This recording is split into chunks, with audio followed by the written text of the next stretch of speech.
आज मैं बात कर रही हूँ जनसंचार की परिभाषा, स्वरूप और उद्देश्य पर। जनसंचार साधनों के माध्यम से जनमानस को संदेश पहुँचाया जाता है। जनसंचार में संदेश मूल स्रोत से समाचार पत्र और पुस्तकों, रेडियो, टेलीविज़न, सिनेमा, इंटरनेट आदि माध्यमों के द्वारा विस्तृत एवं जनमानस या ग्रहणकर्ताओं तक प्रेषित किया जाता है।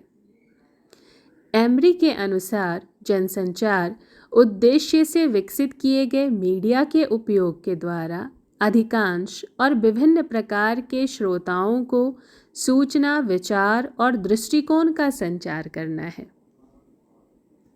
जनसंचार के विभिन्न माध्यम हैं जो अपेक्षाकृत व्यापक जनसमूह तक अपनी चीज़ें पहुंचाते हैं। इनका संदेश पुनः प्रसारण का भी अलग अलग रूप होता है। ग्रहणकर्ता ग्राहक को कम खर्च में समाचार मिलते हैं। वर्तमान समय में संचार के विकसित और नवीनतम रूपों ने संचार के कार्य और उद्देश्य को विकसित किया है।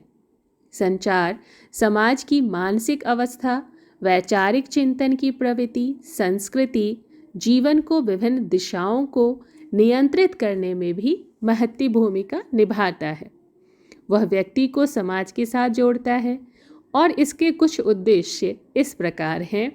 संचार का मुख्य कार्य है सूचनाओं का संग्रह, प्रसारण करना।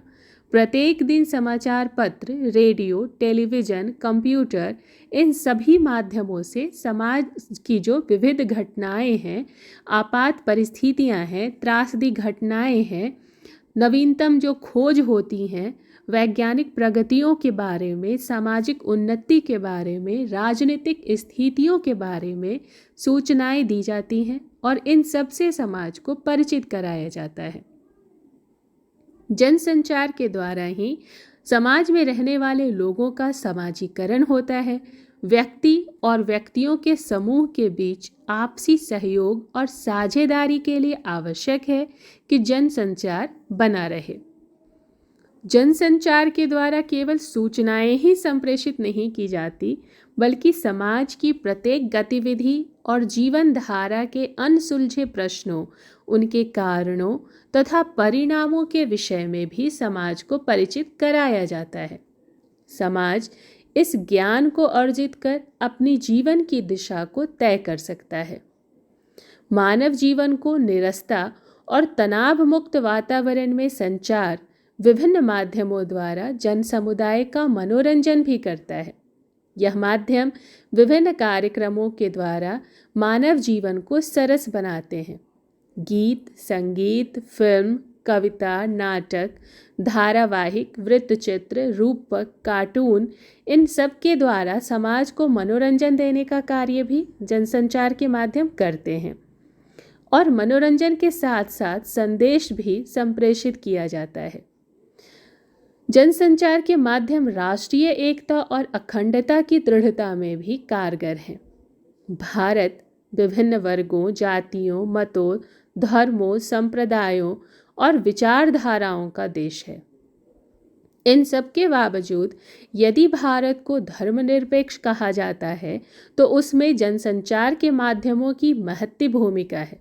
संचार के माध्यमों के द्वारा अनेक भाषाओं में ऐसे संदेशों का प्रसारण किया जाता है जो समाज को अपने राष्ट्र के प्रति एक होने के लिए प्रेरित करते हैं।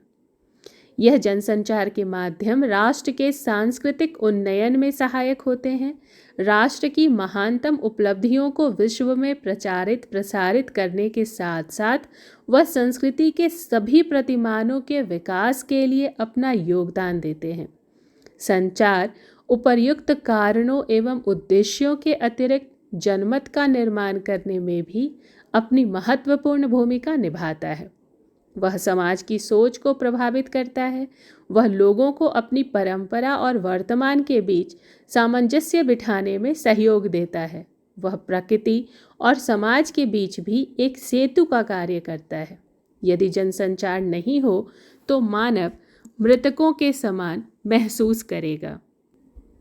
यहाँ यह स्पष्ट हो जाता है कि व्यक्ति या व्यक्तियों के समूह द्वारा दूसरे व्यक्ति या व्यक्तियों के समूह को सूचना या संदेश भेजने के लिए माध्यम की आवश्यकता पड़ती है, जिसे संचार माध्यम कहते हैं। संचार माध्यमों के बिना संचार संभव नहीं है। संचार माध्यम जो शब्द है वह अंग्रेजी भाषा के कम्युनिकेशन मीडिया शब्द के समानांतर शब्द माना जाता है। संचार माध्यम के द्वारा संप्रेषक और प्राप्तकर्ता के मध्य सूचनाओं का आदान प्रदान किया जाता है। संदेश या सूचना को प्रभावशाली ढंग से पहुंचाने के लिए जिस स्रोत का हम माध्यम के रूप में सहयोग लेते हैं वही जनसंचार माध्यम कहा जाता है। इस तरह जनसंचार का माध्यम है सूचना के आदान प्रदान एवं एक स्थान से दूसरे स्थान तक संदेश के सुगम प्रवाह करने हेतु उपयोग का सामान। आप इस बात पर विचार करें कि जनसंचार का माध्यम हमारे जीवन में क्या महत्व रखता है। इसके विभिन्न महत्व के बारे में हमको जानना बेहद ज़रूरी है। सबसे पहले हम जान लें कि जनसंचार के माध्यम के जो कितने प्रकार होते हैं। संचार माध्यम कितने प्रकार का होता है यह जानने के लिए हम इसे 3 भागों में बांट सकते हैं। पहला है मुद्रित माध्यम, जिसके अंतर्गत आता है समाचार पत्र, पत्रिकाएं, विषय सामयिकी, पुस्तकें।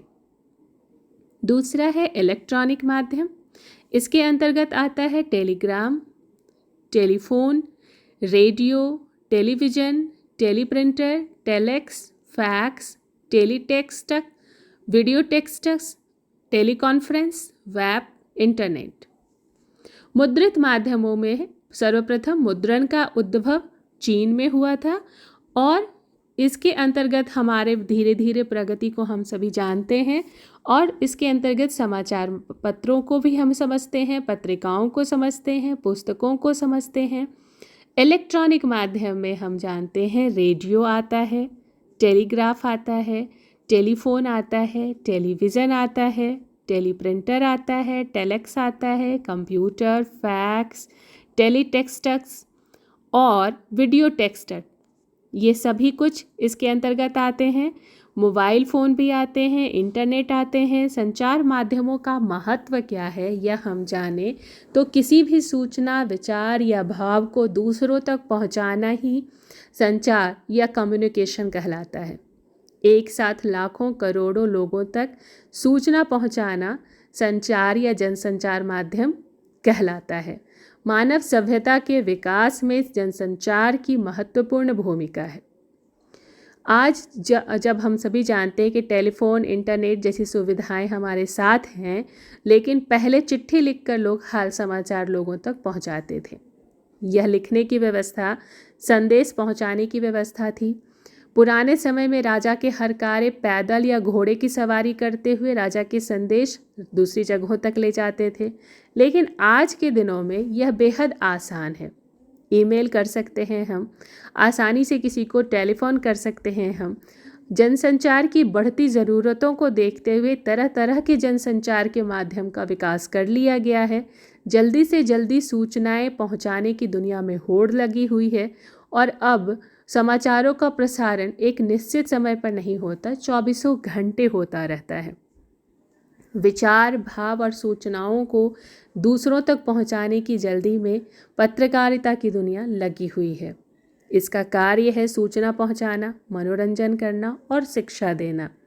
संचार माध्यमों का मुख्य उद्देश्य हालांकि सूचनाएं पहुंचाना है, लेकिन जब हम रेडियो सुनते हैं, टेलीविज़न देखते हैं या अखबार ही पढ़ते हैं तो उनमें कार्यक्रमों के साथ साथ या समाचारों के साथ साथ एक हिस्सा मनोरंजन का भी होता है।